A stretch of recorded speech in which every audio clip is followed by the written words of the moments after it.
warahmatullahi wabarakatuh.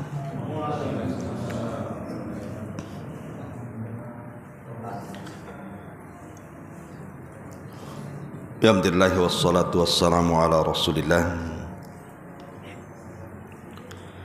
wa ala alihi wa sahbihi wa mawalah, wa la hawla wa la quwwata illa billahi wa ba'du.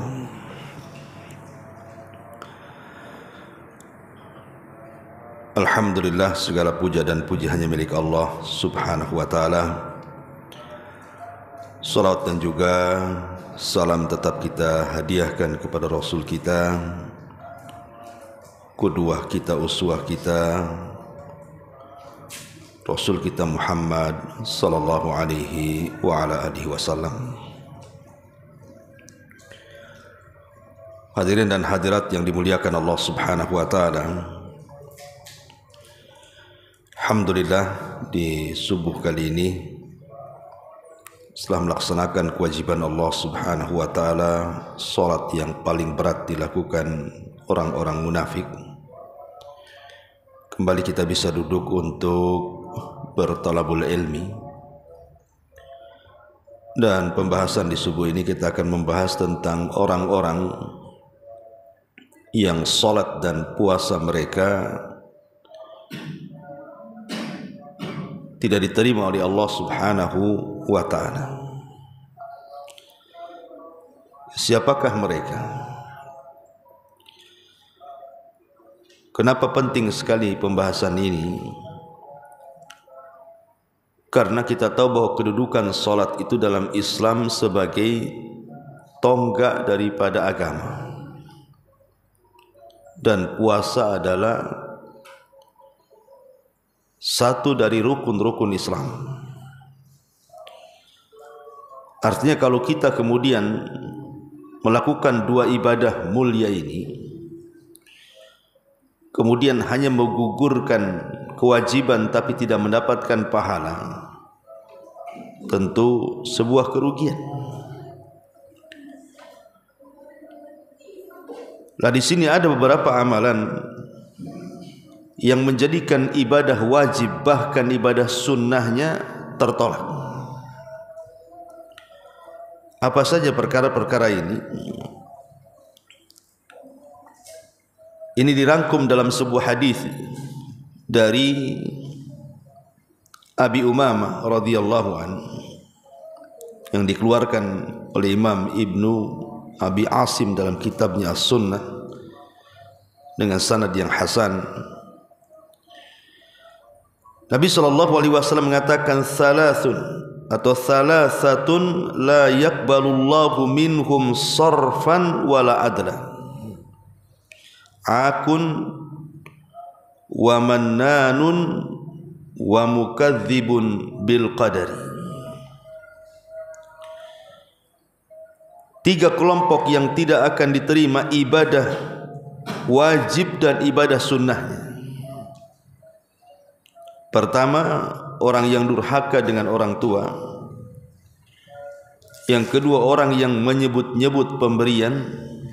Dan yang ketiga, orang yang mendustakan dengan takdir.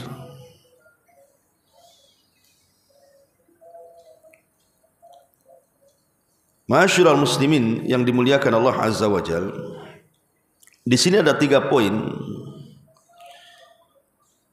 3 amalan dosa yang menghalangi ibadah wajib dan sunnahnya. Termasuk dalamnya adalah salat, puasa, dan yang lainnya. Pertama, durhaka dengan orang tua.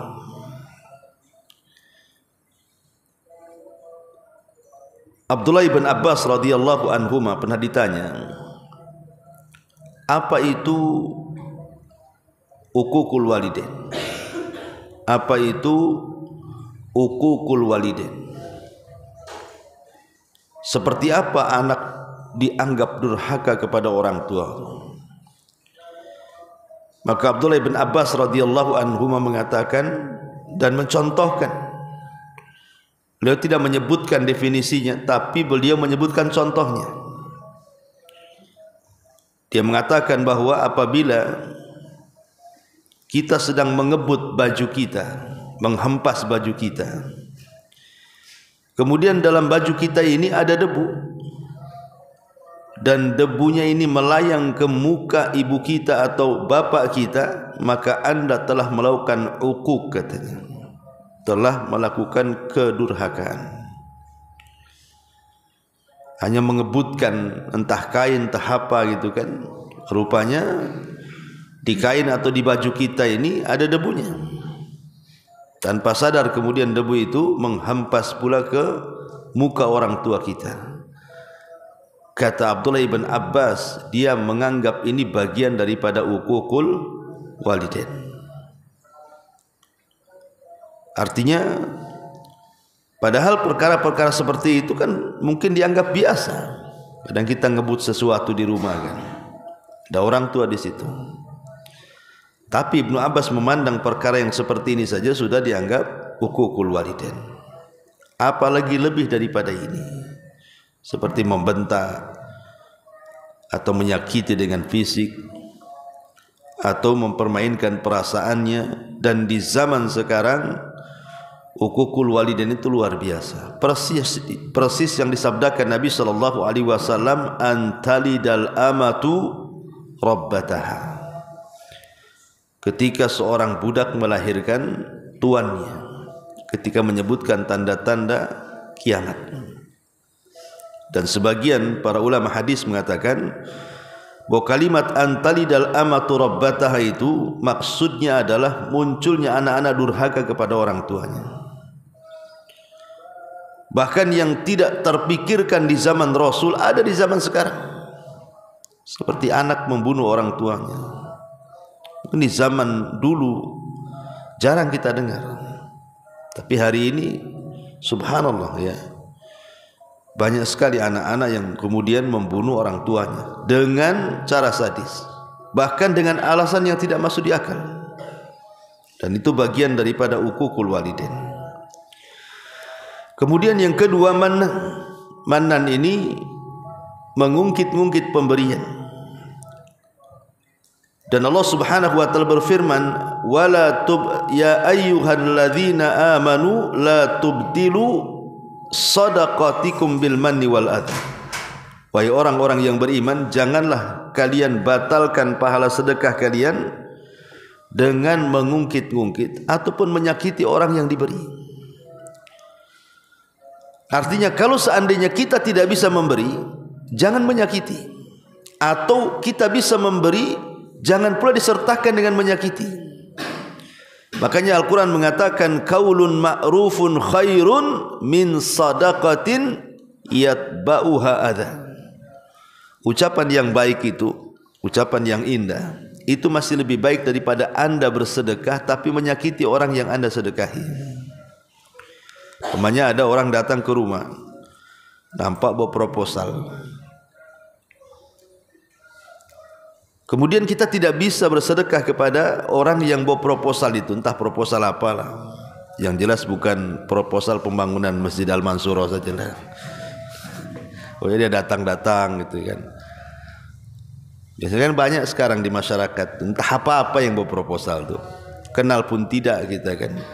Kadang mintanya di Tanjung Uban, pembangunannya di Madura sana, atau di Padang atau di mana itu jauh gitu ya kan. Sampai ke sini kadang-kadang minta proposalnya itu, padahal jauh kali dia bangun tuh. Ya entah benar entah salah, kayak kemarin di viral di Batam itu rupanya hoax gitu kan. Ditangkap beberapa orang itu berproposal mengatasnamakan komunitas apa untuk pembangunan masjid itu gimana gitu, atau panti asuhan, rupanya sindikat penipuan. Berjaring pula, banyak pula anggotanya. Begitulah sindikat kan, tidak mungkin bermain sendiri. Tapi kita seorang muslim kan, kalau kita tidak tahu siapa dia kan hukum berlaku kepada zahirnya. Kalau dia mengaku A ya kita percaya saja. Soal dia dusta atau tidak itu urusan dia dengan Allah kan. Tetapi kalau kita memang ragu-ragu dan tidak mau memberi, pemanya ragu-ragu dan tidak mau memberi gitu kan, karena orangnya asing, bawa proposal gitu kan. Kalaupun kita tidak memberi, jangan kemudian menyakiti. Maka Allah mengatakan qaulun ma'rufun khairun min sadaqatin yatba'uha adza.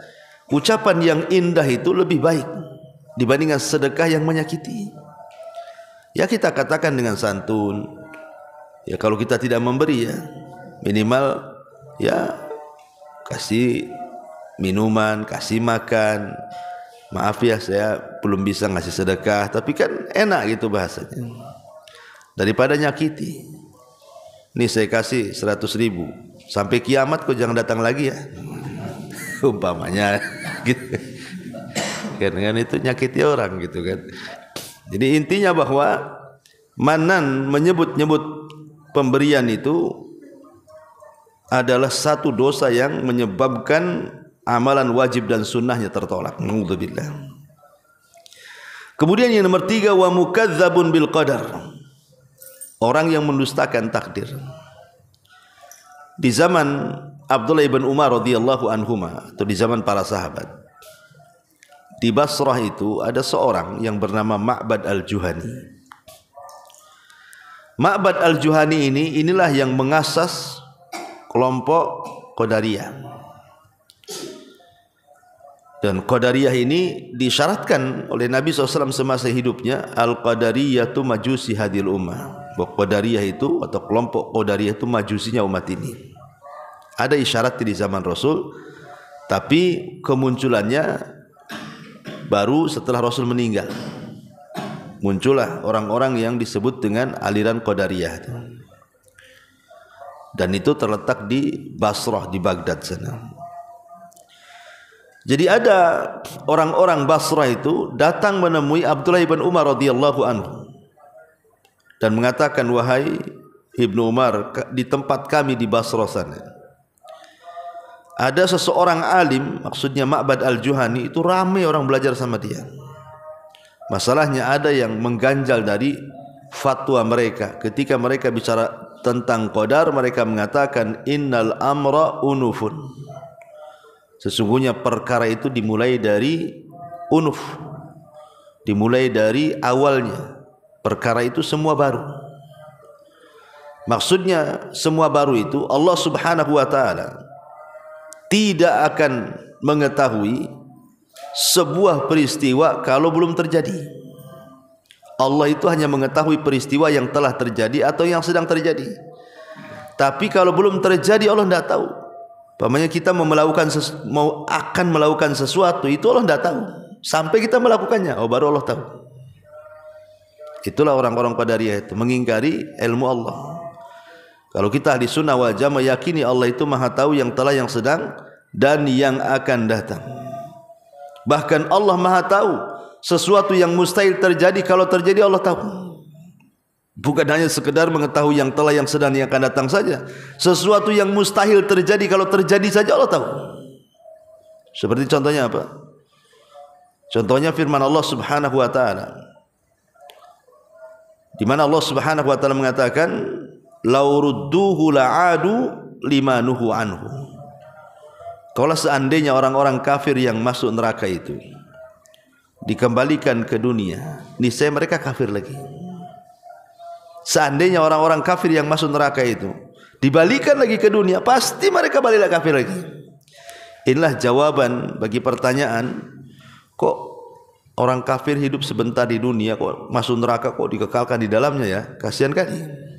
Hidupnya cuma 40 tahun di dunia atau 50 tahun.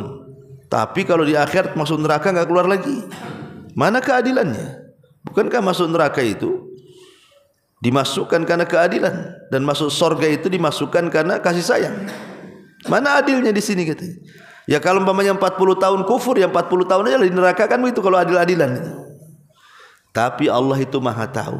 Kalau orang-orang kafir yang masuk neraka itu dibalikkan ke dunia, kafir lagi. Itu masalahnya. Keluar dari neraka itu dibalikkan ke dunia itu mustahil. Mana ada orang masuk neraka balik lagi ke dunia, dunia pun dah hancur. Kan perkara mustahil kan itu. Sudah kiamat, sudah enggak ada dunia itu, yang ada akhirat. Tapi kalau terjadi sesuatu yang mustahil ini, kemudian tiba-tiba Allah bentuk lagi dunia, kemudian orang kafir neraka dikeluarkan, dibalikin lagi ke dunia, pasti balik kafir lagi. Itu kan sesuatu yang mustahil terjadi. Kalau terjadi Allah tahu namanya. Tapi orang-orang Qadariyah itu beda. Mereka mengatakan innal amra unuf, semua perkara itu dimulai dari yang baru. Maknanya dengan perkataan ini Ma'bad al-Juhani ini ingin mengatakan bahwa Allah ini tidak tahu apa yang akan terjadi, hanya tahu yang telah dan yang sedang saja. Makanya Abdullah bin Umar marah dan mengatakan, katakan kepada mereka, pada Ma'bad al-Juhani itu, saya berlepas diri dari mereka dan mereka berlepas diri dari saya, katanya. Dan saya mendengar bapak saya, maksudnya Umar bin Khattab radhiyallahu anhu, meriwayatkan sebuah hadis tentang hadis Jibril sampai kepada apa? Ketika Rasul ditanya soal iman, antu'mina bil qadari khairihi wa syarri. Mereka harus beriman dengan takdir Allah, baik takdir yang baik ataupun takdir yang buruk. Ma'asyiral muslimin wal muslimat rahimani wa rahimakumullah. Bicara soal mengingkari takdir ini, ya kalau alhamdulillah mungkin orang-orang Qadariyah di zaman sekarang mungkin jarang kita temui ya. Karena umumnya alhamdulillah banyak ahli sunnah kan itu. Tetapi ada orang-orang yang tanpa sadar, mau tidak mau, sadar ataupun tidak, ucapannya itu menolak takdir. Dan itu banyak di masyarakat, orang-orang yang menolak takdir itu. Seperti mengatakan umpamanya dia tidak terima dengan nasib yang kurang baik yang Allah sedang ujikan kepada kita. Ya Allah, kenapa asik saya terus yang diuji ini kok, yang lain tidak gitu kan? Kenapa anak saya terus yang sakit, kok anak lain kok sehat-sehat ya? Kenapa usaha saya terus yang gulung-gulung tikar, kenapa yang lain bentang-bentang gitu kan? Umpamanya seperti itu kan secara otomatis menolak takdir itu, menolak nasib yang Allah anugerahkan. Padahal kalau seandainya mereka paham bahwa terkadang Allah Subhanahu wa taala membuat orang sakit, itu ada hikmah. Sebab kalau dia sehat, jahat dia, maka dibuat sakit dulu biar dia sadar. Atau dibuat miskin dulu sama Allah itu, sebab kalau dia kaya melampaui batas nantinya. Atau mungkin sebaliknya, ada orang itu dibuat kaya sebab kalau dia miskin bisa kufur. Atau dibuat sehat kalau dia sakit melampau. Jadi kalau orang melihat hikmah, pasti dia itu mungkin akan tenang dengan takdir yang Allah anugerahkan kepada dia. Tapi karena tidak melihat dari situnya, kadang-kadang disitulah terjadi tasahud, menolak takdir, tidak menerima yang Allah takdirkan kepada kita. Padahal sekali lagi saya katakan hikmahnya, ada orang-orang yang Allah buat dia kaya, kalau dia miskin masalah. Tapi ada orang-orang yang Allah buat miskin terus nggak kaya-kaya, sebab kalau dia kaya melampaui batas. Hikmahnya di situ. Oh, kalau kita sakit, mungkin Allah sedang menguji saya, mungkin terlampau banyaklah dosa saya itu, biar Allah gugurkan dulu kan itu. Dan saya kenal orang kaya itu, ikhwan. Ini saya ulang-ulang kisah ini waktu saya di Yaman. Ada orang kaya itu luar biasa, ikhwan. Itu boleh dikatakan orang nomor berapa terkaya di Yaman itu. Rumahnya dekat istana tuh.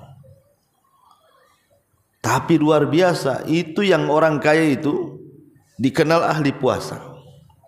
Senin Kemisnya itu ahli puasa, nggak pernah tinggal. Kemudian ahli sholat malam, sholat malamnya nggak pernah tinggal. Kemudian dia hafid Quran lagi. Kemudian setiap subuh jam 3 tuh menjelang subuh, dia akan membuka sedekah. Jadi dia buka sedekah itu sepertiga malam akhir. Maka dari mana-mana datang itu, paling tidak satu malam itu bisa 100-200 orang yang berproposal tuh. Setiap subuh tuh. Bayangkan coba, kita ini udah miskin, puasa tidak, sholat tidak, sedekah tidak, subuhnya telat-telat. Udah ini. Tapi memang begitu, ada orang-orang kaya itu Allah berikan sebuah keistimewaan kan. Sebab kalau mungkin dimiskinkan gak seperti itu. Tapi ada sebaliknya. Ada waktu miskin itu subhanallah, mungkin ngaji paling depan, salat paling depan dalam saf pertama. Mulai Allah bentangkan kekayaan tuh. Yang tadinya ngaji seminggu sekali jadi sebulan sekali tuh. Maafin sama ustadznya. Maaf ustadz, saya baru buka cabang katanya. Cabangnya baru 1, tapi 3 minggu dilangkai dia. Sebulan sekali aja dia ngaji. Terakhir hilang setahun sekali, Idul Fitri aja ketemu salaman tuh. Udah pindah ustadz katanya, usahanya pindah ke Batam dan ngasih lagi. Obat tak nampak katanya. Di sana ngaji, itu pula tak ngaji kita. Sibuk. Ya.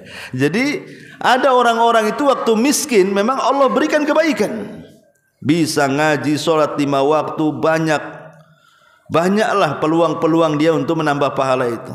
Tapi ketika kaya, subhanallah, kalla innal insana la yatgha an ra'ahu stagna. Terkadang manusia itu mudah melampaui batas ketika kekayaan dibentangkan kepada dia.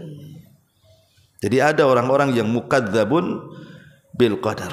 Ya, ini satu hadis Nabi. Walaupun ada sebagian mengatakan riwayat ini dilemahkan, tapi ada yang menghasankan. Kemudian hadis yang kedua, hadis dari Abdullah ibn Amr. Abdullah ibn Amr ibn As. Abdullah ibn Amr ibn As ini saingan Abu Hurairah.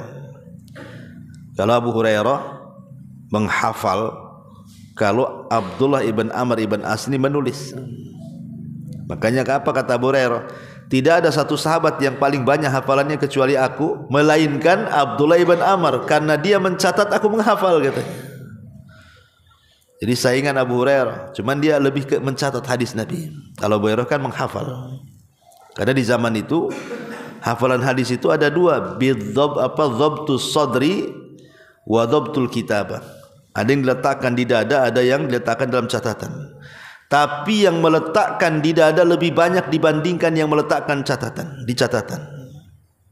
Jadi kalau orang dulu itu lebih ke hafalan dibandingkan ke catatan. Kalau orang sekarang lebih banyak ke catatan dibandingkan hafalan. Ada yang lebih parah lagi, tidak menghafal, tidak mencatat. Itu parah itu. Ya. Taib. Kemudian disebutkan dari Abdullah bin Amr ini, qala Rasulullah sallallahu alaihi wasallam, "Thalathatun la tuqbalu lahum salatur rajuli." La tuqbalu lahum salatun. Thalathatun la tuqbalu lahum salatun. Ada 3 orang yang salatnya tidak akan diterima. Ar-rajulu ya ummul qauma wa hum lahu karihun. Seseorang yang menjadi imam salat sementara makmumnya benci sama dia. Kemudian yang kedua, war-rajulu la ya'ti salata illa dibara. Orang yang tidak melaksanakan salat kecuali setelah habis waktunya. Kemudian yang ketiga, yang terakhir, wa man i'tabada muharrara, dan orang yang memperbudak orang yang merdeka. Hadis ini memang menjadikan perselisihan para ulama, seperti Syekh Albani melemahkan hadis ini, kecuali kalimat yang pertama, kata Syekh Albani itu sahih. Budak yang seorang imam yang dibenci oleh makmumnya, itu saja yang benar. Ya, kalau yang lainnya lemah, kata Syekh Albani. Nah, di sini Nabi SAW mengatakan 3 kelompok itu. Pertama, imam yang dibenci makmumnya. Imam yang dibenci makmumnya. Tentu bukan karena hasad benci makmum kepada imam itu. Bukan karena imamnya kaya dia miskin hasad gitu. Atau sebaliknya, bukan. Tetapi maksudnya karena imamnya itu mungkin ahli maksiat, orang fasik. Ya, mungkin dikenal di lingkungannya tukang ngadu ayam, kok jadi imam pula kan itu. Imam di tengah-tengah gelanggang, imam pula di dalam masjid, kan. Ini 2 imamnya jadinya. Jadi benci itu karena kemaksiatan yang dilakukan dia. Ya. Atau mungkin karena dia ahli bidah. Mungkin karena dia melakukan bid'ah. Kita enggak suka gitu ya kan. dan dia suka ngajak-ngajak orang dengan bid'ahnya, atau karena dia memang murtakib al-kabair, dia suka melakukan dosa besar, mungkin dia pezina, naudzubillah, pemabuk dan begitu seterusnya. Kita nggak suka kalau jadi imam tuh, ya. Maka kalau yang tidak suka seperti ini, nah imamnya ini tidak akan diterima sholatnya. Imam yang seperti ini tidak akan diterima sholatnya, karena Rasul mengatakan ar-rajulu ya ummul qaum wa hum lahu karihun. Seseorang yang menjadi imam dalam sholat sementara semua makmumnya benci sama dia, maka sholatnya tidak akan diterima. Kemudian juga yang kedua di sini disebutkan war-rajulu la ya'ti sholata illa dibara. Seorang tidak sholat kecuali keluar waktunya. Ya jelaslah kalau sholat di luar waktu ya nggak terimalah sholatnya. Sholat itu ada waktu-waktunya. Duhur ke asar, asar ke maghrib, maghrib ke isya, isya ke subuh, subuh ke duhur, kan semua ada waktunya. Kecuali kalau darurat. Contoh umpamanya dalam peperangan, Nabi SAW pernah menjaga parit dalam perang Khandaq sehingga melaksanakan asar di waktu maghrib. Atau di zaman para sahabat ketika menyerang Tustar, Anas bin Malik menceritakan ketika robohnya benteng Tustar itu tepat ketika adzan subuh, sehingga para sahabat harus milih nyerbu atau milih sholat subuh. Kalau milih sholat subuh ini kesempatan tidak ada lagi, karena mereka sudah mengepung 1,5 tahun. Sementara roboh gerbangnya pas pula azan subuh.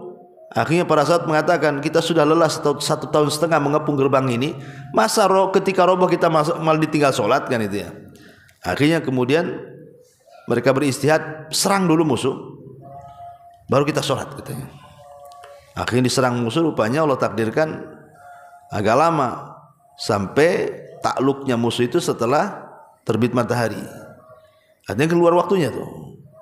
Barulah kemudian sahabat sholat subuh di luar waktu.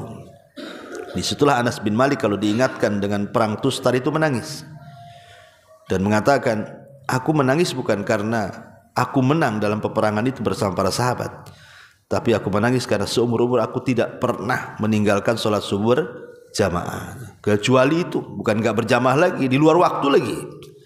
Ya, padahal kan hukumnya boleh-boleh saja, karena Rasul pernah juga sholat asar di luar waktu, karena kan kondisi jihad masalahnya. Maka dibolehkan secara fikih sebenarnya dalam waktu-waktu yang seperti ini, kondisi seperti ini harus memilih kan. Tetapi dalam kondisi aman, maka tidak boleh kita mengakhir-akhirkan waktu, apalagi sampai keluar waktu lagi, ya kan? Kemudian yang ketiga, orang merdeka dijadikan budak. Ya mungkin sekarang nggak ada lah, tapi kalau di zaman dulu, di zaman jahiliyah, budak itu komoditi bisnis yang menguntungkan. Orang-orang jahiliyah itu kadang-kadang dia membeli banyak budak perempuan, kemudian digauli, kemudian punya anak, anaknya dijual tuh, kan jadi budak anaknya. Dibanyakin tuh beli perempuan, nanti digauli, disuruh banyak anak tuh perempuan itu, nanti dijual, karena itu komoditi yang paling efektif dalam berbisnis. Terkadang orang jahiliyah itu nyulik orang, jadi ada orang merdeka diculik dia, nanti dijual jadi budak. Lah datang Islam kemudian mulai mengikis perbudakan. Makanya dalam setiap kafarah dalam Islam itu selalu yang pertama memerdekakan budak dulu tuh. Umpamanya berhubungan intim di siang hari bulan Ramadan, kan ada kafarahnya tuh. Pertama kafarahnya apa? Memerdekakan budak. Kafarah dihar, memerdekakan budak. Pokoknya Rasul selalu kalau dalam kafarah-kafarah itu tidak lepas dari memerdekakan budak. Karena Islam itu tidak suka perbudakan. Yang suka-suka perbudakan itu kalau dalam sejarah kan orang-orang Eropa saja tuh. Tapi kemudian sejarah diputar balikan, orang-orang kafir ini seolah-olah Islam ini menghalalkan perbudakan. Tidak, Islam tidak menyukai perbudakan, tetapi Islam mengatur perbudakan dengan aturan yang sangat ketat. Karena Islam itu agama lengkap, diatur segala sesuatu sampai ke masalah perbudakan pun ada hukum-hukumnya. Taib masyiral muslimin yang dimuliakan Allah Azza wa Jalla. Contoh yang diperbudak padahal dia orang merdeka siapa? Sahabat Salman Al-Farisi. Salman Al-Farisi ini orang merdeka. Dia orang Persia, agama Majusi. Kemudian ketika bapaknya memerintahkan dia untuk menjaga api, ya, jangan sampai padam, dari rumah ke tempat penjagaan api itu kan jauh, sehingga harus melewati gereja. Tertarik dia dengan gereja, masuk dia Nasrani. Kemudian dia dari gereja ke gereja, dari gereja ke gereja, sampai akhirnya dia mendapati rahibnya, pendetanya korupsi. Ketika meninggal hartanya banyak gitu. Kemudian mulai dia ragu-ragu, tapi dia ingin mencari kebenaran. Akhirnya jalan dari satu tempat ke tempat berikutnya sampai dapat bocoran dari pendeta bahwa akan muncul seorang nabi di tanah yang banyak pohon kurmanya. Kemudian dia punya uang sedikit, dia minta kepada kafilah dagang dari Arab supaya diantar ke tempat yang banyak pohon kurmanya itu. Bukannya kemudian diantar, sudah bayar duit sama orang Arab yang bawa ini, dijadikan budak pula dia. Dijual sama orang Yahudi di Madinah. Salman Al-Farisi ini akhirnya jadi budaknya orang Yahudi lah. Padahal dia datang ke Madinah bukan budak kan itu ya. Tapi sama pedagang ini malah dijadikan budak, dijual sama orang Yahudi di Khaybar. Tapi justru disitulah pertemuan Salman Al-Farisi dengan Nabi SAW. Akhirnya masuk Islam Salman Al-Farisi itu. Tapi lihat bagaimana orang Arab itu, jahiliyah maksudnya ya, mereka memperbudak yang merdeka. Itu solatnya tidak akan diterima dalam hadis ini. Kemudian juga ada riwayat yang lain, ada tambahannya adalah wa akhwan mutasarian. Akhwan mutasarian, sesama saudara saling bertengkar. Kemudian wa mra'atun batat wa zawjuha 'alaiha sakhid.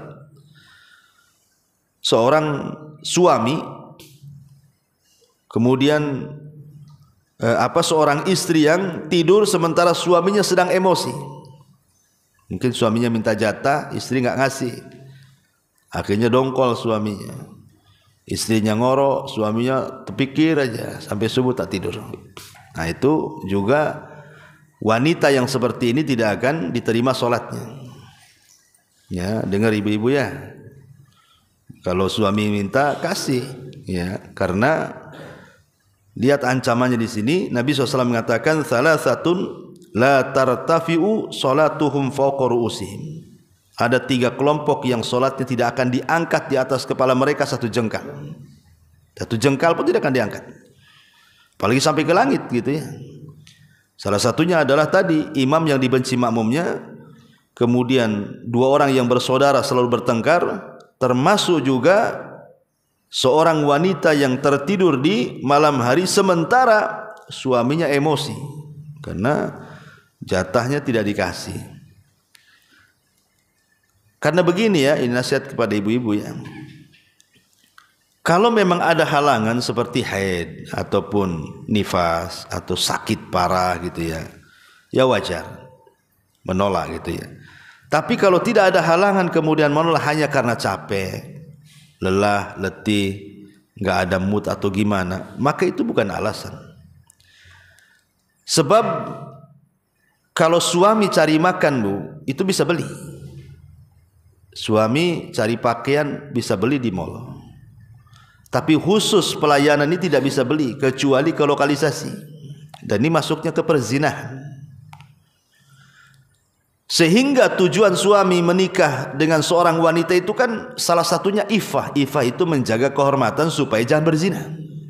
Kan tujuan bapak-bapak nikah kan begitu. Supaya tersalurkan syahwatnya ke yang halal.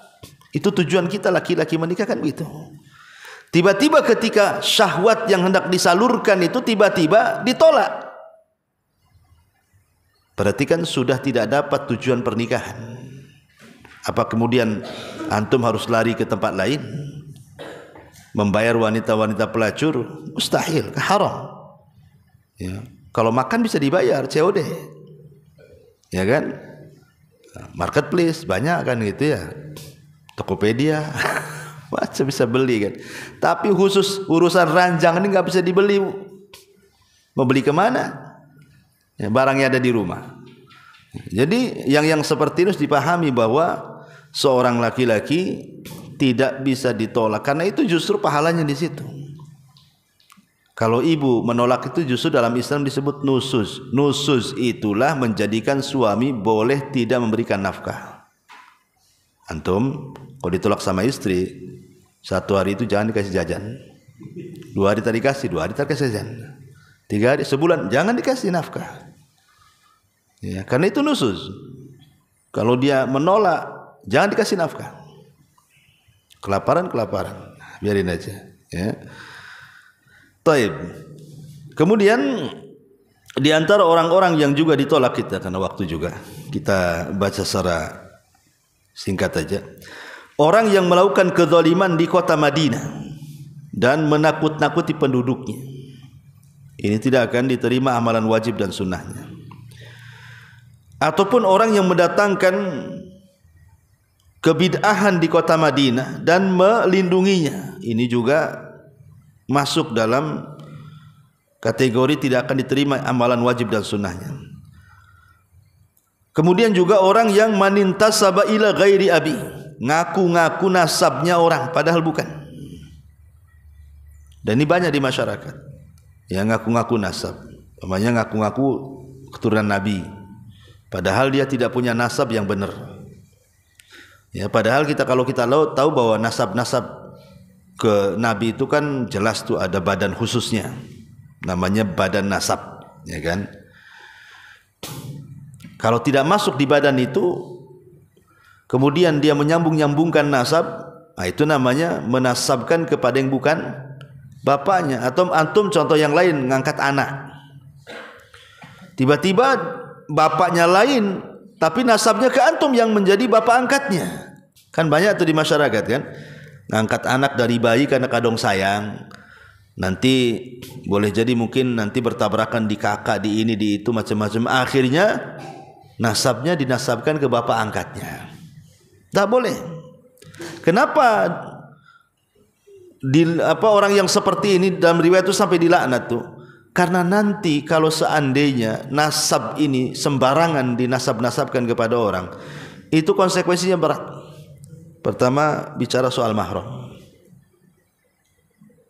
Kalau bukan mahramnya, tiba-tiba dijadikan nasab masuk ke mahram, berarti kan namanya mahram kan boleh safar berdua. Namanya mahram kan bisa safar, bisa ikhtilat, bisa jabat tangan, ya kan? Dilarang menikah. Nanti hukum mahram tak jalan tuh. Kalau seandainya kemudian dia dinasabkan kepada bapaknya, kemudian ketemu dengan anak kandung bapak itu, seolah-olah itu anak dia, batallah hukum mahram di sini jadinya kan?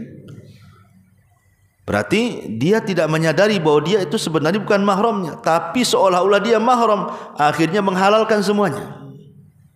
Ikhtilat boleh padahal haram, dia bukan mahramnya kok.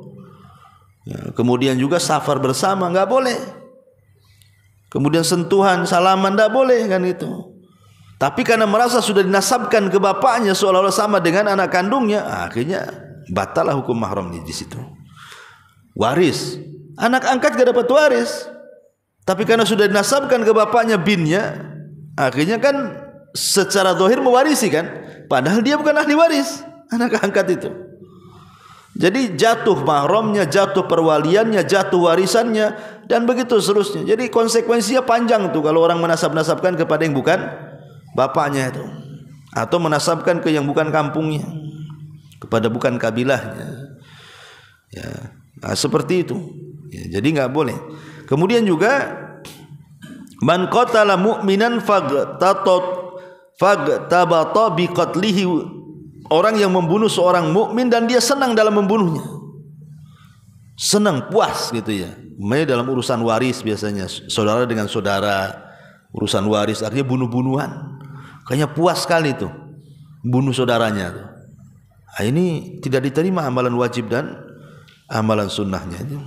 Termasuk juga disebutkan orang yang man ata bi jarimatin mungkar, orang yang mendatangkan kemungkaran yang atau dosa yang sangat mungkar, seperti kerusakan, merusak hutan, merusak apa, merusak ini, merusak itu, menjadi kota utoruk, perampok dan begitu seterusnya, menakuti orang lah. Nah, itu juga masuk pada orang yang tidak akan diterima amalan wajib dan juga amalan sunnahnya. Inilah diantara pembahasan kita di pagi hari ini. Mudah-mudahan ada manfaatnya. Taib, sebagaimana janji di semalam, kalau ada yang bertanya kita buka tanya jawab, silakan. Kalau tidak ada ya baguslah, ya kan, ikan sepat ikan gabus ya. Gitu.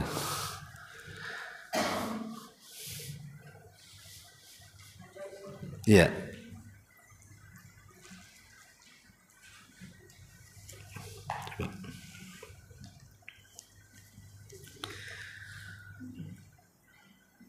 Semoga Ustaz dan keluarga dirahmati. Amin. Seorang istri yang mana orang tanya, gimana nih? Seorang istri yang mama orang, ini orang apotek yang bisa baca nih. Resep. Tentar. Sakit di kampung tapi si istri tidak dapat izin dari suami. Oke, paham. Jadi orang tua istri ini di kampung sakit, ya. Kemudian mungkin mau menziarahi orang tuanya, tapi si istri tak dapat izin dari suami. Yang diucapkan suami, saya yang mengurus anak sekolah, apa seperti ini termasuk durhaka kepada orang tua? Iya. Bismillahirrahmanirrahim. Ini harus dipahami ya. Kadang-kadang pernikahan itu bukan menghalangi berbuat baik kepada kedua orang tua. Justru redhonya ataupun barokahnya rumah tangga itu ketika masih ada hubung kait antara anak dengan orang tua. Itu berkah rumah tangga tuh. Jadi saya sarankan ya kepada antum, kalau memang kita ini masing-masing punya orang tua, saya punya orang tua, istri saya punya orang tua, kan harus begitu. Kalau dua-duanya masih hidup kan, maka berbaktilah kepada kedua orang tua, jangan menghalangi salah satu dari keduanya. Jangan pula istri mengajari suami durhaka kepada orang tua ataupun sebaliknya. Karena banyak istri yang ngajari durhaka juga kepada orang tua. Ada dulu itu ikhwan kita nelpon saya, dia curhat ya, setiap dia transfer ke orang tuanya itu harus perang Irak sama Amerika dulu tuh. Wah, pokoknya seminggu tuh perang tuh, gara-gara suaminya transfer uang ke orang tuanya. Alasannya sederhana, karena hidupnya masih susah, masih ngontrak, masih apa kan itu, masih banyak tanggungan. Itu bukan alasan. Justru boleh jadi dengan sedekahnya anak kepada orang tua itu Allah bukakan rizki kan. Boleh jadi dengan itu Allah bukakan rizki, Allah mudahkan rizkinya. Tapi ada istri itu yang menolong si suami itu justru durhaka dengan orang tuanya, atau sebaliknya, si suami yang ngajari istrinya durhaka. Sampai ada kisah itu, sampai di pengajian ada ikhwan kita datang, Ustaz bisa nggak nasihati kakak saya, katanya. Perempuan kakaknya, kenapa emangnya? Itu udah 5 tahun tidak pernah balik. Itu orang tuanya itu sampai nangis pengen ketemu, tapi tidak mau balik. Jadi saya tanya, apa suaminya menghalang-halangi? Nah, itu saya tak tahu tuh. Ya kalau umpamanya tidak ada yang menghalangi, memang dia yang nggak mau, memang dia yang bermasalah kan begitu. Tapi kalau yang menghalangi tiba-tiba suaminya dengan alasan yang tidak masuk di akal,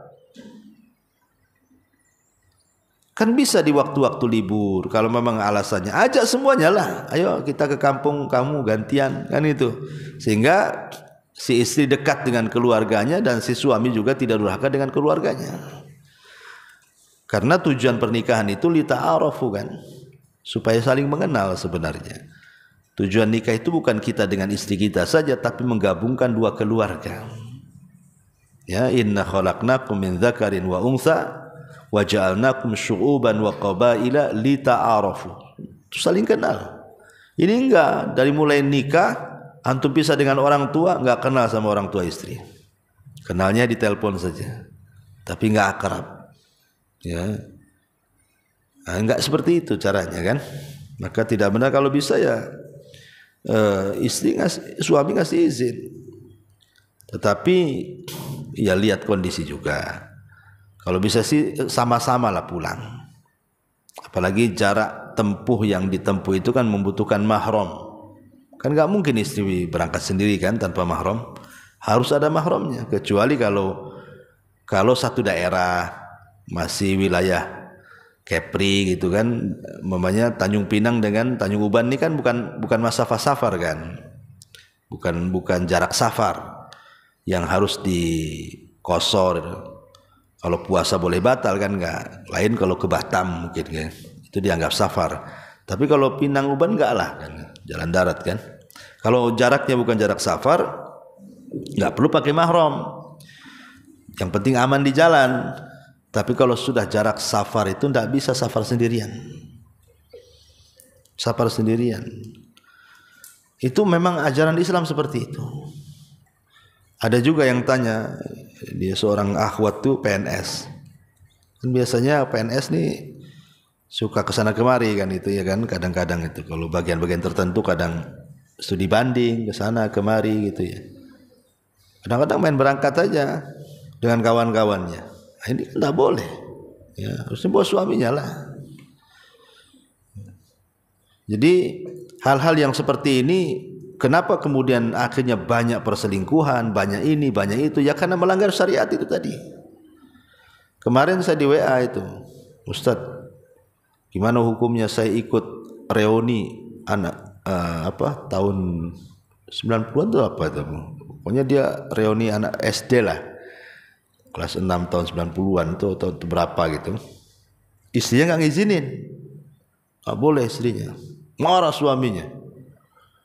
Karena mungkin istrinya tahu, karena banyak kejadian habis reuni itu ketemu pacar lamanya kan.